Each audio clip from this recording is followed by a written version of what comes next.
Hey there, Bruce, and welcome back to the Game of Fortune. It is time for us to continue where we left off. Time to head into the third game, I believe. And we're Devon now, by the way, in case you didn't watch the last episode. As the conversation waned, Philip walked over toward us and pointed toward the doors leading to the games room. I had to break this up, but the second door just opened. We got to get a move on. Alright, guess we're going to get going. See you on the other side, babe. Good luck and good fortune, Zeph. Yeah, you're going to need it to take me down. Why the hell do I have to deal with this guy? Nobody wants to deal with that guy. Or Jade. Richard, Philip, William, and Zeph left to go through the second door and deal with their own game, leaving the four of us alone. Well, the good thing about this is that we'll get some more time to cool down and relax. Yeah, that's nice. I meant what I said though. Resilience is the most important thing when it comes to overcoming hardship, whether that's physical pain or emotional pain. You're a personal trainer. That's all you do, isn't it? Just coaching people through physical pain that they're going through? Well, sort of, but there's more to it than that. Being a personal trainer is about building up confidence and helping people achieve their goals. We're their rock, their support, the person that pushes them when they think they're not good enough. The hardest part is usually getting someone over the first hump. That initial pain and the urge to retreat back into something comfortable, or to quit early. Once you get them over that first hump, it gets easier. In a lot of ways, you can apply that to games here, right? You think so? Sure, the hard part is getting over the initial shock, the fear, the anger, the sorrow. You want to break down, give up, throw in the towel. That's the easy way out after all. But if you can persevere and get through that, then you can get through anything. And finding it as easy as having enough resilience. This place isn't just working out at the gym and being able to do a push-up when your arms are killing you. This is getting over grief when someone you know dies. That's true, I don't mean to say that they're the same thing at all. Maria looked over toward the closed doors before turning back to you. This is just how I deal with things. I like trying to find a solution or just find ways to help people feel better. I know some people just need someone else to listen and to empathize. Sorry if that's not exactly what I'm giving. How about we just talk about how we feel then? Just get things off your chest. It's only the four of us. We'll keep this between us ladies. Chances are that we'll be taking these things to the grave after all. That's morbid, but I like the idea. If the workout didn't ease your soul, maybe a little heart to heart will. I guess it couldn't hurt. It can't hurt more than a workout that Maria put us through. We all walked over to the couch to get comfortable and all sat down. So, who wants to go first? Well, it's got to be between Devon and Laura, right? They're the ones who've lost the most so far, haven't they? I'll go first. So, just so we don't dance around the subject. She took a deep breath and folded her fingers together in an attempt to compose herself. In the last game, Lilith died. I just felt like everything in my soul got sapped away. I feel like it's my fault that she's dead. I roped her into this because I wanted to help my daughter. I didn't know that it would be this deadly or scary. I wasn't told things would get this bad. Wait, what were you told exactly? I was told that all I'd have to do was wish for someone to die and I'd get a lot of money. I thought that was just a joke. They mostly talked about how this amazing treatment would cure nearly any disease. Obviously, they weren't very specific about it. They just told me that I'd be informed about it more when I got here. I didn't want to do it. I didn't even know if this treatment would work. It was obviously sketchy. It wasn't reliable. But I was desperate. Traditional treatments weren't working. It was making my daughter exhausted and miserable, and the medical debts just kept piling up, so I hid that part from Lilith. I never told her I got asked to make a wish. I was sure she wouldn't go through with it if I said so. And now that she's dead, I feel like such an idiot. Of course this is too good to be true. I'm always getting myself into stupid situations and Lilith always has to bail me out. It's been like this since I was a child and nothing's changed in all these years. And now she's dead. It's all my fault. She told me to be strong and that even if she died, that as long as I made it out, it'd be fine. But I can't do it. I just can't. And I feel terrible that I won't be able to at least be strong for her. All I'll have left to remember her by is her hat. But the only thing it reminds me of is how much of a fool I am. A hollow-headed fool. Laura. Maria scooted over toward Laura and embraced her in a tight hug. It was enough to get Laura to start crying. It's not your fault, okay? You're not responsible for her death. And you're not some failure just because you don't think you can burden the expectations of surviving all this. While Maria was continuing to comfort Laura as she wept, Kishi's eyes narrowed and she seemed more suspicious than concerned for Laura's mental state. But when she noticed that I was looking, she turned her head away. Yeah, don't blame yourself, your sister, she cares a lot about you, right? Laura weakly nodded her head as she continued to cry. And that's all you need, a belief that they're still rooting for you. It doesn't matter if you think that you're weak and you can't do it. Hell, it doesn't even matter if you know you'll end up dying here. You can't let yourself be overwhelmed thinking that you're doomed. You just have to take things step by step. Your sister's still with you. Kishi looked over to me. Same goes for you. Clyde's not gone. Not really, anyway. What do you mean by that? Don't you feel it? A feeling in your heart? Or maybe in the back of your brain? Some part of them still lives on in you. Maybe it's their hope that you survive or their encouragement pushing you forward. Some part lives on in us? I guess that sounds more like spiritual nonsense than actual encouragement, but it might help, especially here. No, it helps. It helps a lot. Some part of it lives on in me. That's right, Laura, you and Lilith can get through this together if you don't give up. Yeah, just maybe. It seemed that Kishi's words were enough to at least push Laura's confidence up enough to the point where she stopped crying. She wiped her eyes and sat with her head held high. There was still sorrow in her eyes, but there was a glint of something else. Determination, drive, and hope. With Laura having finished letting out her emotions and woes, naturally, the attention turned to me. And I wasn't too keen on having 3 pairs of eyes trying to pry out the inner depths of my heart, even if they had good intentions. So, Devon, how are you holding up? You haven't cried yet, unless you did before I got the chance to see you. I was sure that Kishi was going to speak up again. After all, she was there when I broke into tears and in a guilt-filled rage. But she seemed to respect my autonomy, deciding to keep silent unless I brought up the specifics. I had a really bad reaction to my game, and our game was between Clyde and I, and when it came down to it, he decided to die so that I could live. Afterwards, I blamed myself for his death and I lashed out. Truthfully, I still do blame myself. There wasn't really another option for us. But my voice weakened as I remembered the exact words that I said to Kishi during my outrage. My life didn't matter. Hearing it out loud again sounds ridiculous. Of course my life matters. And yet at the same time, at that moment, it felt right. It felt like my life really didn't matter compared to his. I just thought that if anyone were to live between the two of us, the world would be a better place if he were there and I wasn't. Because I'm just a failure. Because I'm worthless. Because my life is worthless. The lingering silence around me and the wide eyes from everyone made me nervous. Why were they all looking at me like that? Wait. Did I say that out loud? Yes, you did. Fuck. Oh my god, shit. My body began to heat up from embarrassment and shame. I covered my mouth and curled up into a ball on the couch. I'm so damn stupid. I just wanted to crawl under a rock and die. Don't be ashamed of saying what you said. It takes real courage to speak up from the heart. Maybe even said it without thinking because you knew you had to say it. Because you wanted someone to hear it. And to have someone tell you that you're wrong. Because it is. I don't have the strength to protest. I was still clamping my mouth shut, afraid I was going to say something stupid and revealing again. Your life is as valuable as anyone else's here. And besides, you said that Clyde chose to save your life over his. That means that he thinks there's value in your life. I know that, but even so, I clutched my head, trying to find the best way to explain how I truly felt. But I couldn't. My throat tightened and I struggled to even think and breathe. Cool it, Maria. Huh? But I'm just trying to give her some encouragement. And I'm sure that Devon appreciates it. But we're just here to listen to Devon, not offer solutions. Sometimes people just want to be heard, to be understood. Oh, right. Sorry, guess I was trying to solve things again. It's okay, let's just listen to what he's got to say, is all. What she's got to say. That is, if she wants to talk about it anymore. She kind of did splurge out more than she probably intended to, after all. Relief washed over me and my muscles relaxed.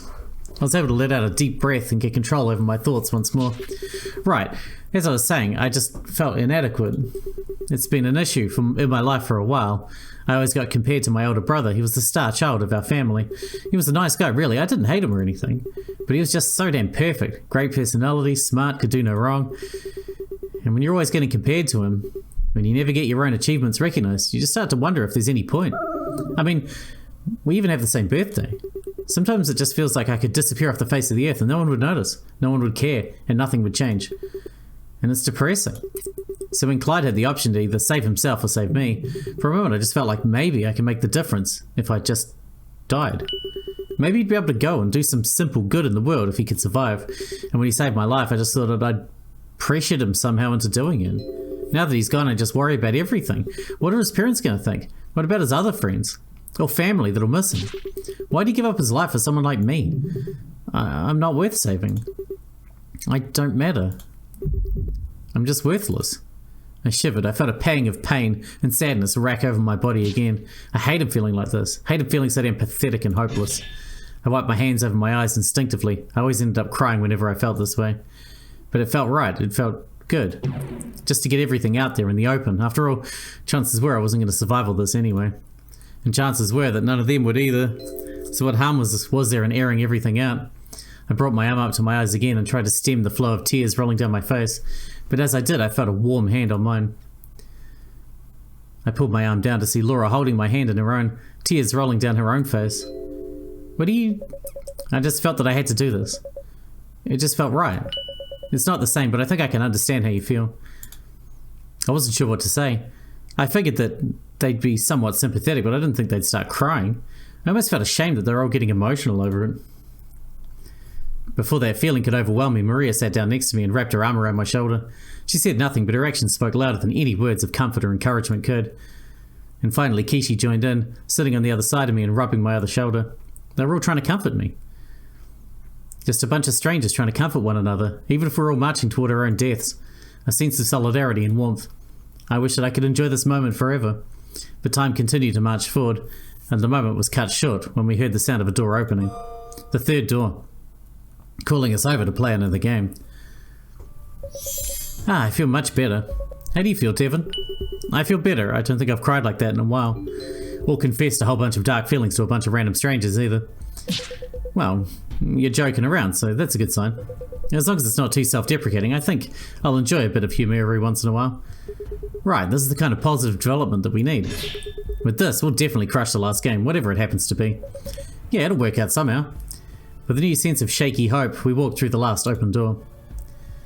And when it closed behind us, we waited to see what the fates had in store for us.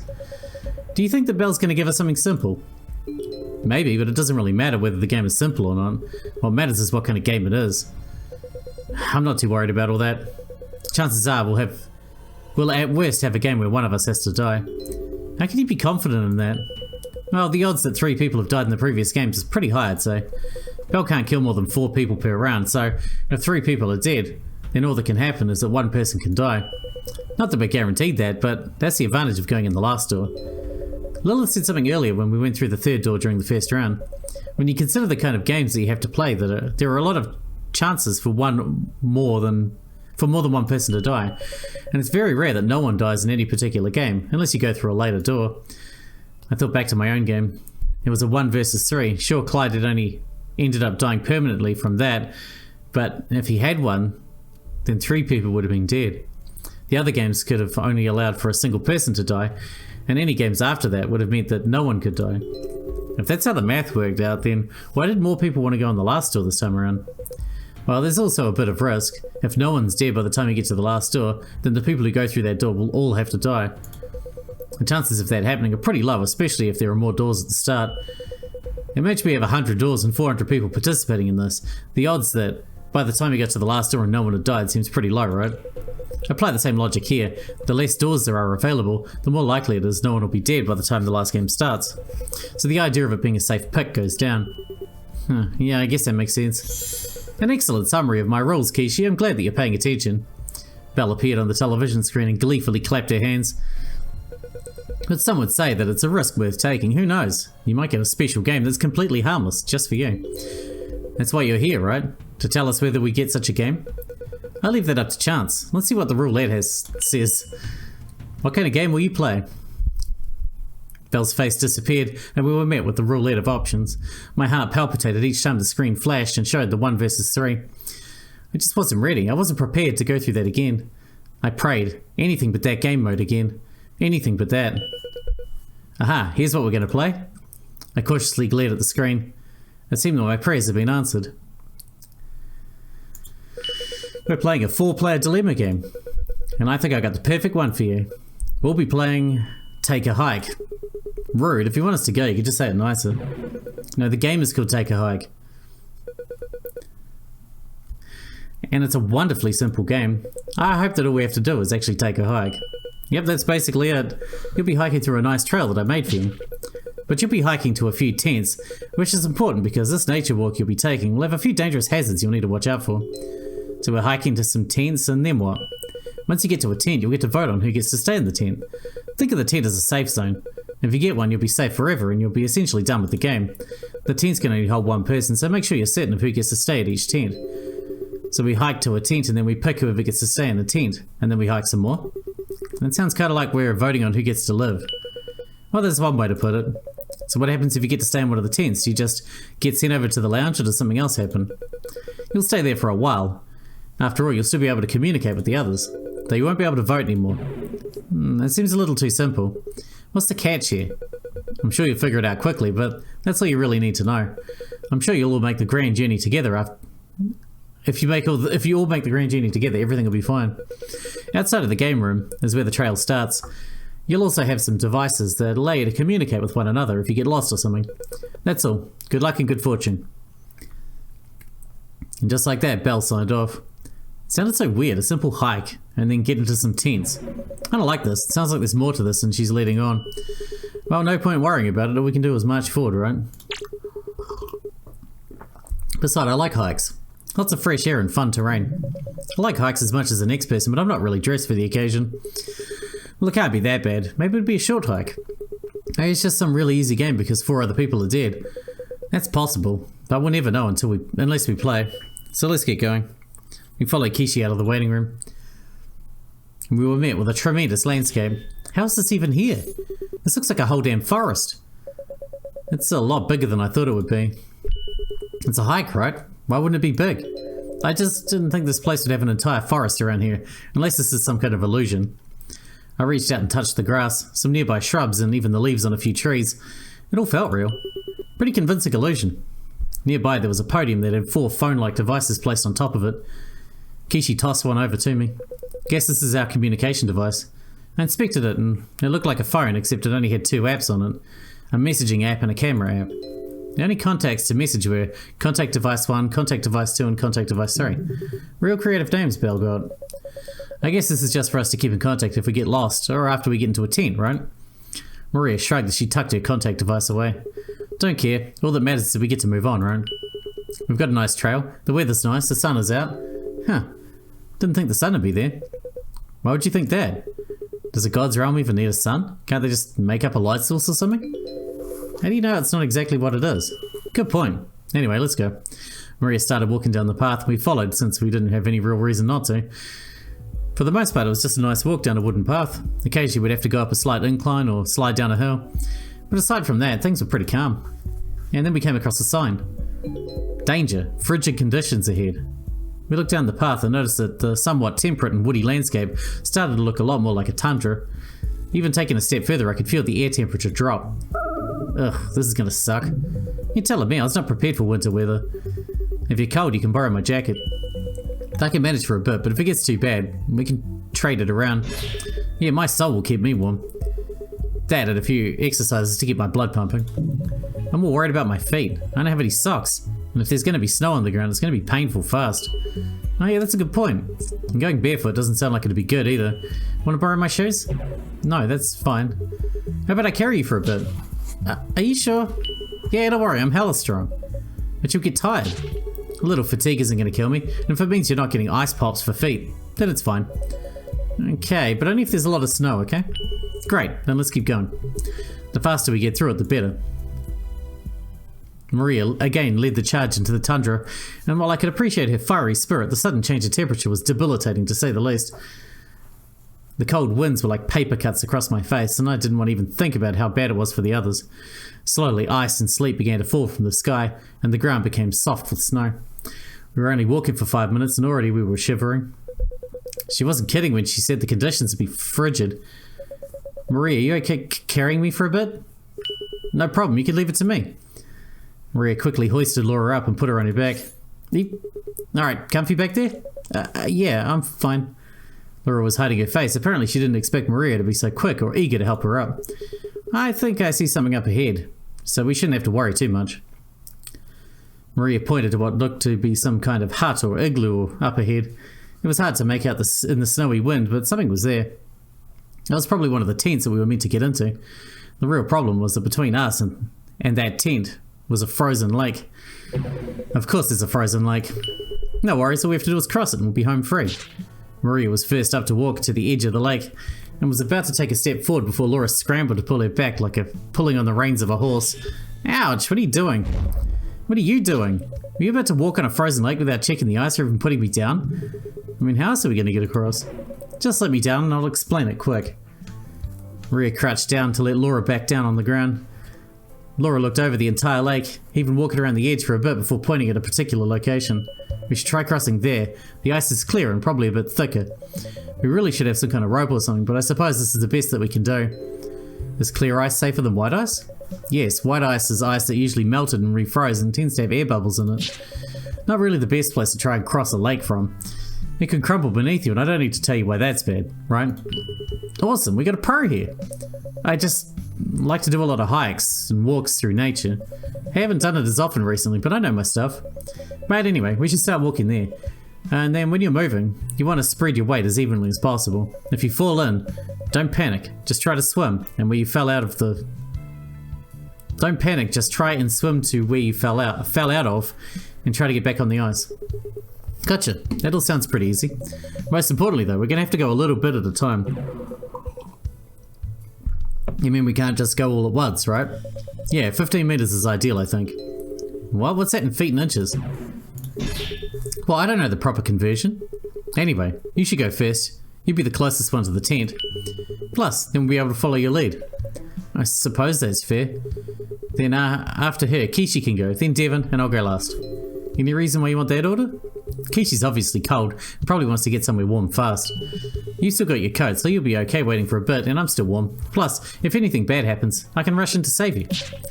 No, you shouldn't do that. If you end up running near a broken sheet of ice, you'll just end up making more ice fall. But what am I supposed to do if someone falls? Well, if you had a rope, you could try and pull them to safety, but it's probably just better to let someone try and get out on their own. It sounds cruel, but if we're careful, we shouldn't have to worry about it. Got it. We won't get into any trouble. So go on ahead and show us how it's done. Laura nodded, took a deep breath, and then began to walk over the clear ice. She shivered with each step, but nevertheless walked steadily across the ice. After getting far enough away, she seemed to be a bit more comfortable, and after making it halfway across the ice, she waved for Kishi to follow. The ice seems pretty stable, at least this far it does. Just try and follow my steps. Got it. Kishi was quick to follow, and took careful steps, the same as Laura did. As both of them made their way across the lake, I felt a bit more at ease, as they seemed to make it further and further without any issues. Maybe this lake won't be as bad as I thought. Yeah, it's probably just some obstacle the Belle put in to scare us. The only thing that's actually dangerous here is the cold. I bet that if we got too scared to cross, we'd just freeze to death. That makes sense. Action is better than inaction, and I'm not just saying that because I'm a personal trainer. You know, you're really encouraging, Maria. It's nice having you around. Oh, you're gonna make me blush. Which might be dangerous in the cold, I have no idea, but it doesn't sound ideal. Who knows, probably keep your face warm. Looks like it's your turn to go on out. Don't worry, I got you back. I might not be able to pull you out if you fall in, but I'll cheer you on enough that you'll be able to get through it yourself. Thanks, Maria. Don't mention it. With that last little bit of encouragement, I walked onto the ice, trying to trace Laura and Kishi's path along the ice. So far we were all making it. The ice seemed stable and there were no issues. Maybe Maria was right, maybe this is just some mind game from Belle. Or maybe more like a test. Someone with a weaker will might not be willing to take the risks to cross the lake. If the game is simply to see if we're willing to take risks, then what was the deal with the tents? What's the point of this game? Lost in my thoughts, I slipped and almost fell down, but quickly caught myself. Careful there, it's still ice, you know. Yeah, thanks. I can't let myself get distracted like that. I focused my vision back on my surroundings. I could see Laura, nearing the other side of the lake, with Kishi following her exact path. Maria was a bit behind me, far enough away that it seemed that things were safe. Looks like Laura's going to make it. Nice. Then all we have to do is follow her lead and everything will be great. And just like that, everything was jinxed. Of course. Right by the edge of the frozen lake, Laura seemed to have hit a weak spot by the lake's edge and fell waist deep into the frozen water. Granted, it wasn't as bad as it could have been, but that water must have been bone-chilling. And judging by how frantically she waded out of the water, I was probably right. Not that I needed to test that out for myself. Is she okay? I think so. She's probably really, really cold, but otherwise she's alright. She's heading over toward what I think is the tent, so we'll just have to be careful ourselves. Just then, Kishi turned toward me and pointed toward the spot that Laura had fallen through. I think that ice is thinner by the edge of the lake. Be careful. I felt something in my pocket vibrate. Probably the phone that Belle gave us. I pulled it out and quickly checked, and sure enough there was a message from who I assumed was Laura. Be careful around the edge of the lake. I thought it was thick enough to walk across, but clearly I was wrong. I'd picked somewhere other than where I walked. The ice around it might be weakened, and you might end up falling in deeper water. There were some pictures of white frothy ice that was floating around the edge of the lake where Laura had fallen in. Guess you're right, especially now that we can see further up. I'm going to try a path on the left side and tell you if it's safe or not. Just hold up until then, okay? Yeah, sure thing. The ice seems safe enough here, so I don't think that I can I think I can wait a bit. Kishi nodded and took a different path, watching the ice carefully as she ensured that she was taking a safer path. I looked around, wondering if I could spot another path that would be safe to walk, but it was hard to look at the ice and just know what was safe and what wasn't. Luckily, I didn't have to look long, as Kishi seemed to find part of the lake where the ice was sturdier, and she was able to walk over to the edge of the lake and onto dry land. She beckoned me to come over and follow her. I turned to Maria and pointed over to where Kishi was. Looks like Kishi found a spot that we can walk over to. Great, then let's get going and... Maria took a step forward, and in an instant the ice beneath her shattered, sending her into the icy waters. Fuck, this is fucking cold. Oh shit. Maria began to swim toward the edge of the ice and grabbed hold of the ice where she fell in. Just as she got a firm grip, the ice cracked and splintered. Motherfucking... Maria cursed as she swam up another wall of ice and attempted to grab at it. And again, the ice kept peeling off the wall each time she attempted to get a good grip. Frustration and desperation began to show on Maria's face as she continued to swim around in the cold water, trying to find a grip. It was clear that she was having a hard time getting up and out of the water. I wanted to help her, but I might only end up putting myself into danger if I did that. Still, I couldn't just stand here and do nothing, could I? What should I do? Oh my god, we could actually get a choice here? Come on. They told us we can't help. They told us we can't help. Alright, this is a little bit early, but I'm going to wrap this one up here because this seems like a perfect time. I'm inclined to not help, because if I help, we'll just both die. That's how I feel. So I might just stay back the cowardly way, you know? And that's what Laura said, she's the expert, right? Anyway, we'll leave this one here, and in the next time, we'll pick our choice. Till then, thanks for watching, bros, and I'll see you in the next one.